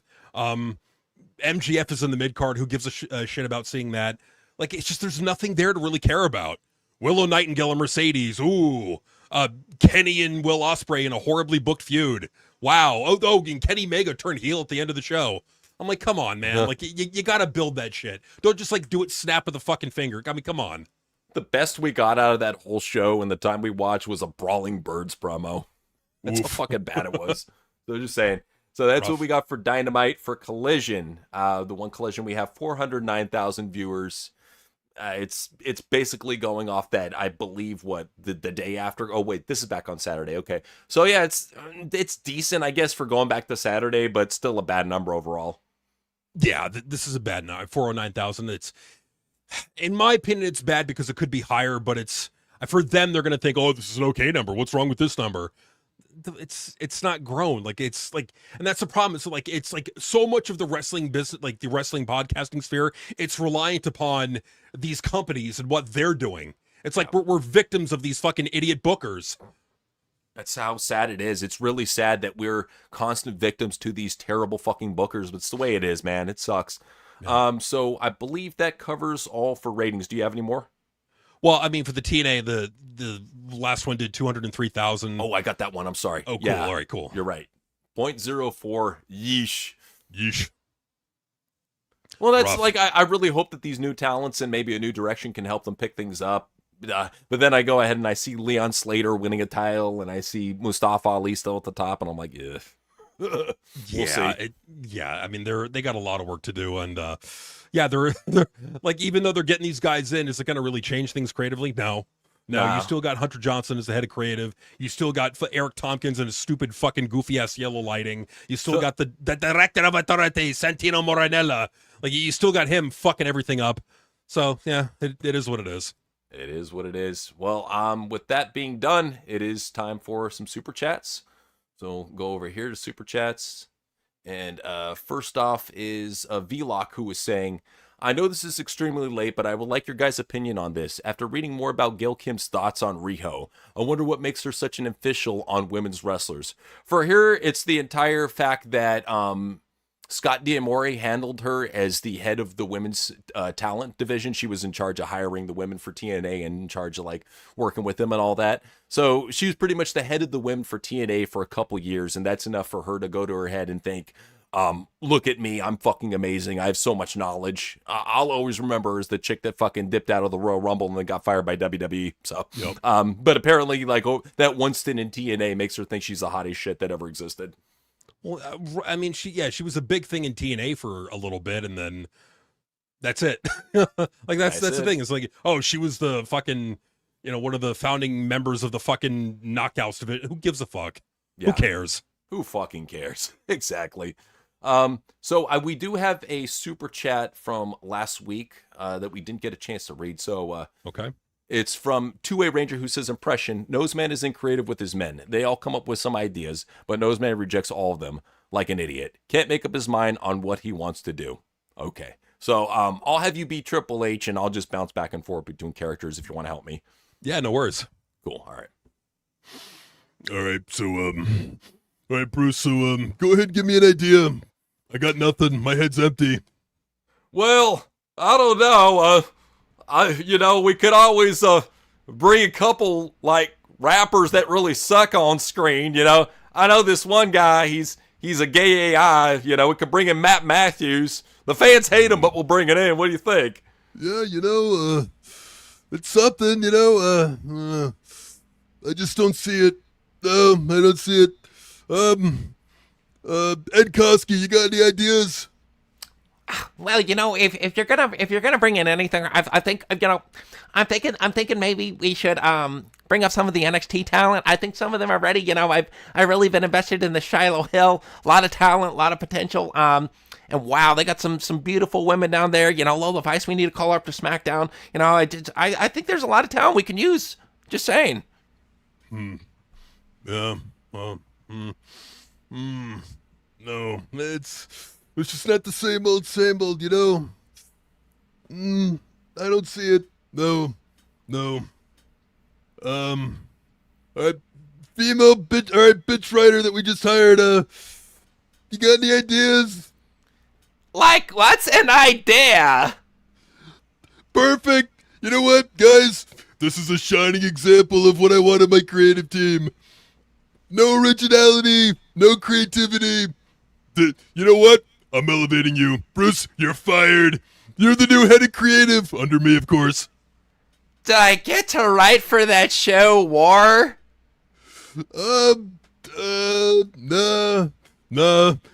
Only I get to write for shows, and even the made-up ones, that's me. What you do is, you bring me a bunch of ideas, and I shoot them all down. Okay, can I just stare at my laptop and look like I'm working?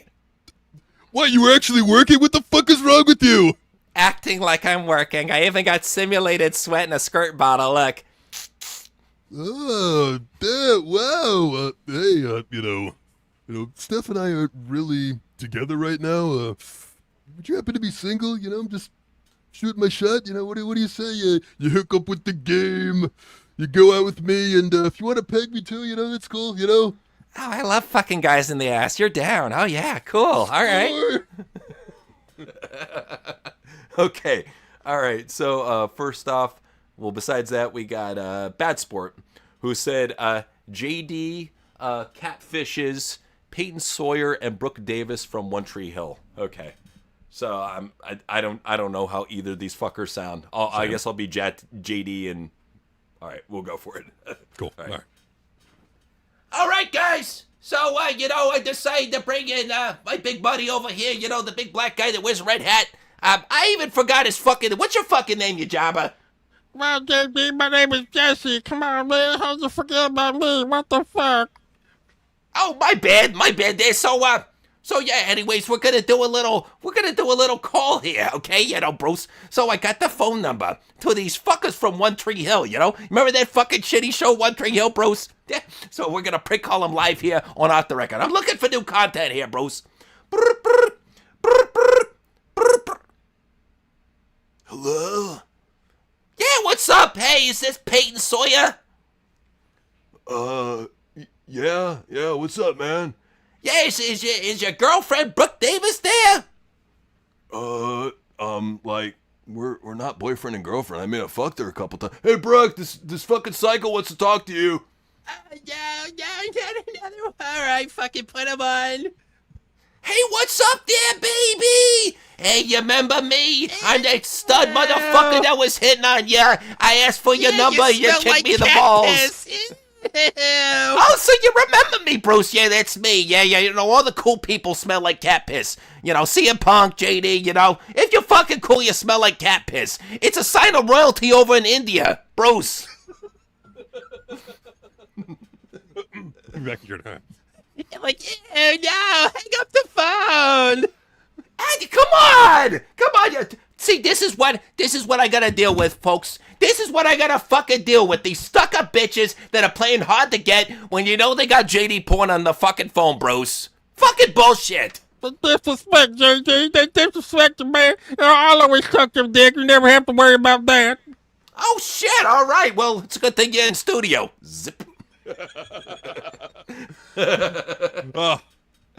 So, seriously, I ain't even joking, bro. I've seen videos where they go up to cows while they're pissing and then rub it through their hairs. Ew. I don't know if it was a prank or whatever, man, but weird. Anyway, we had a live at Indian Jackass. We're going to rub cow piss on our hair. I don't know why, but anyways, so Super Bob said impression. Get the sitar, bring, bring, bring, bring. Ding, ding, ding, ding, ding, jing, jing, jing. So Super Bob said, impression, Bailey Gandolfini and Sasha Greyhound capture Noseman.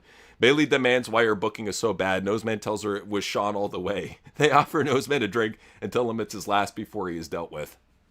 Okay, so I'll be Sasha, you be Noseman, and Bailey. So, all right? No worries. Right. Cool. All right. Sasha, we got a bit of a fucking situation here. This motherfucker Noseman, he's been booking us pretty fucking badly. I've barely been on fucking TV. Oh, shit. I got all the motherfucking connections. I hooked up with that little crackhead. He gives me all this personal armory. I could call motherfucking Florida cartels to have that big nose motherfucking cement boots. You name it, Bailey. I get that shit motherfucking done. Cause I'm the CEO. That's right, she's the motherfucking CEO. And I'm the fucking head of the fucking family. And here's what we gotta do. So we gotta kidnap this fucking bastard. And we gotta get some fucking answers. I'm off. You know what? I'm for that shit. We need to fucking do that shit. We need to get that motherfucker, Hey, shit, check this out. I got Stephanie's number, yo. Yeah? Hey, what up, girlfriend? Yo, we gonna be bouncing over your crib. You got that big nose cuck in the dog cage? Yeah. Hey, doggy, come over here. I peed the floor again. What I tell you about pissing on the floor? Piece of shit. I'm sorry. Who's calling? Oh, they're on their way right now. Oh yeah, and it ain't no delivery service. No, this ain't delivery. It's DiGiorno's, motherfucker. No, not send them away. Not another Tyrone in Saquon. No. Oh, you hear that, doggy? Better go get the door. Get out there. Go get it in your dog suit, you fucking freak. Okay. I haven't washed it in like 3 months. It's all sweaty and sticky and ow. Good. I hope you have a shit rash, motherfucker. Open up the door. Oh, all right, motherfucker, no. You get down on the motherfucking ground. We gonna hog tie your ass. Get your fucking ass on the fucking ground. Yeah, I hog tie you. I got this wire. I tied around your fucking arm. You ain't gonna move for shit, bitch. Bailey, tell him what is up. Listen, motherfucker. You fucked up. You really fucked yourself over big. Here's what you fucking did. You fucking booked her into a fucking oblivion and she fucking left. And you're fucking booking me out the fucking door, motherfucker. We want to know why. What the fuck did we ever do to you? Stuff should I tell them? You better tell them, or I'm gonna cut your nuts off and make you eat them. All right, but I don't know. I'm really scared. I'm nervous. Look, motherfucker, we're not too fucking bad, okay? I brought this fucking Shana Zambuca with me. You fucking down it, and you fucking tell us the truth. Or we'll fucking throw you into the fucking river, motherfucker. Okay. All right. Here's the deal. Just the work rate, the work rate just wasn't what it used to be. You were putting on bangers and takeover and they weren't as good, and Sasha wanted too much money and I'm a cheap bastard, and TKO was saying, if you don't let them go, we're gonna fire you, and I'm like, no, I gotta hold on to the power. Man, you a motherfucking lie. We know the real motherfucking reason. We know that it was because of Shawn motherfucking Michaels. We know you gonna put the motherfucking blame on him because you a piece of shit. You can't take accountability for anything you do. No, I know. You're right. I might as well come clean. You're probably gonna kill me anyways, Whoa, what the fuck is this? Well, you think I'm gonna fucking kill you, motherfucker? Jesus Christ. Well, I don't know about killing, but we make you think that you're probably dead after all we're gonna put you through. Take him down to the dungeon. We're gonna bring out the sledgehammer. Hey, Steph, you wanna fucking come with?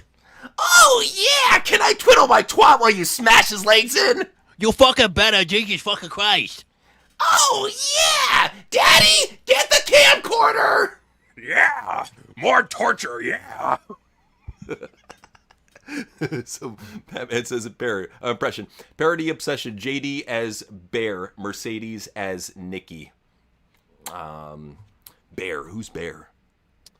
Let's see, parody obsession. Oh, the movie Obsession. Oh, okay. Oh, got you. The dude Bear. Okay, got you. Okay. All right, cool. All right, so, this, JD off the record, I got new content because fucking nobody's tuning in for my Dynamite review, so, this is what I decided. You know what? I'm gonna go on a fucking date, so this is, JD's blind date, and, yeah, I get this fucking hot-ass Latina bitch, and she decided to ride on my cock, so yeah, right now I'm waiting for her to get in my car. I'm blaring the fucking Symphony X. She's gonna be so fucking impressed, bros. Oh, here she comes. What's up there, baby? Looking good, looking fine. Ew. Oh shit! Okay, so yeah, it's a good thing I went down to this little esoteric shop and I got this little wishing wand thingy. So I'm gonna make a wish and yeah, I'm gonna get this bitch for life and she's gonna be under my little finger. Bruce! Did it work? Let's see if it worked. Chat, did it work? Oh my God! She's all over me. Oh my God! She's sucking on my nipples. Let me suck your dick. Let me suck your little dick. Oh, come on. Oh, suck my little hook cat dick, Bruce. Suck it good. Oh yeah, that's right. JD's getting. That's right. JD's getting a live. She bit my fucking dick off, Bruce. She spit it in my face, Bruce, and the fucking stream, and then, goddamn it, you fat red-headed motherfucker, red cap motherfucker, and the fucking stream, Bruce. Oh man.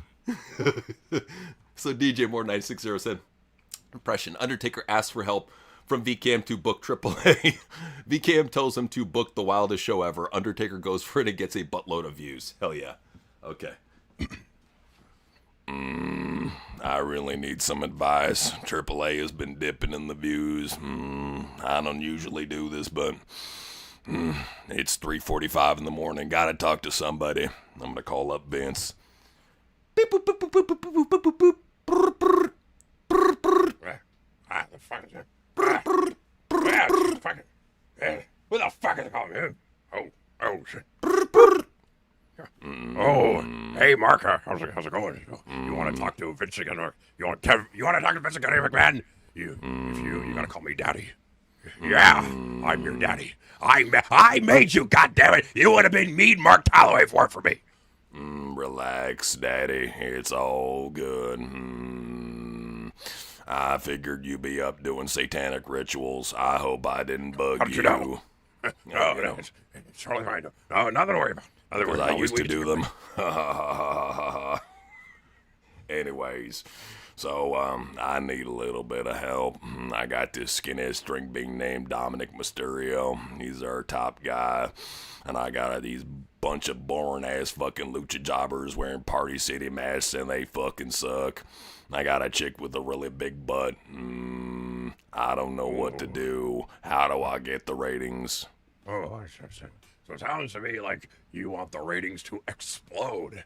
You want explosive growth, huh? So here's what I'm thinking. It came to me. All right, this is what we're gonna do. Okay, they have these things called donkey shows in Mexico, and they have grenades and fireworks. What I want you to do is I want you to shove a firework up their butt, and I want you to make them the star attraction of the donkey show. Yeah, exploding luchas. Yeah. So do I shove dynamite up their butt before I shove them up the donkey's butt, or what? Yeah! Okay. You're lucky that I got the connections to good fireworks over here in TJ. Yeah! 1 week later. Oh my lord, I'm not sure if you have heard, guys, but wow, this is amazing. Undertaker's AAA just got 80 billion views on YouTube and on TV. What do you have to say about that, Triple H? Yeah, they got a lot of views. Yeah, I definitely don't need to talk to Mark about this, yeah. Yeah, I'm probably gonna get fired. Damn it, Mark, it's all your fault. You listen to Vince. Smart man. No. So, Zenka's Not Home says, impression, Nia brings in a honey badger that bites off Triple H's nose. Okay. Nah. All right. Hey, Nose Man! Oh, no, please, no. Oh, yeah, guess what? What? Guess what I got in this bag here? Oh, it's so angry. Oh, yeah. Is it my dignity? What about my balls? It might eat them. Why did you guess? What's in the bag? If you guess correctly, I'll let you get another 6 months of torture on this planet before I kill you. If you guess wrong, well, you don't want to guess wrong. I don't know, I don't know, Dominic Mysterio wrestling Penta, I don't know. He's a tiny guy, but he ain't that small. No, why don't you go ahead in your doggy cage and I'll give you a new friend. Oh, great. Yay.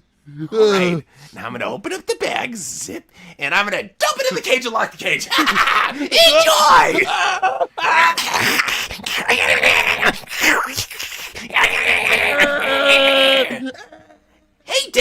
Put it on tape. Yeah.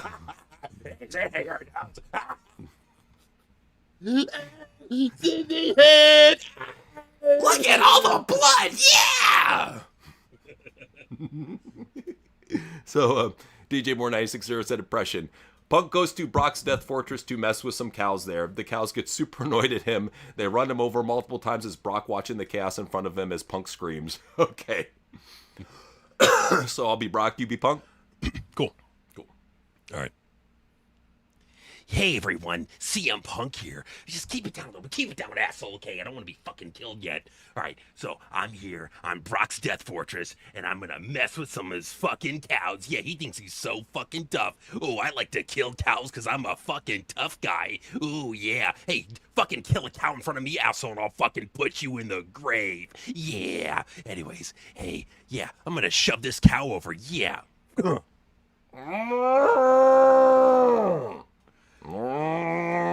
you think you're so fucking tough, huh? Let me shove you again.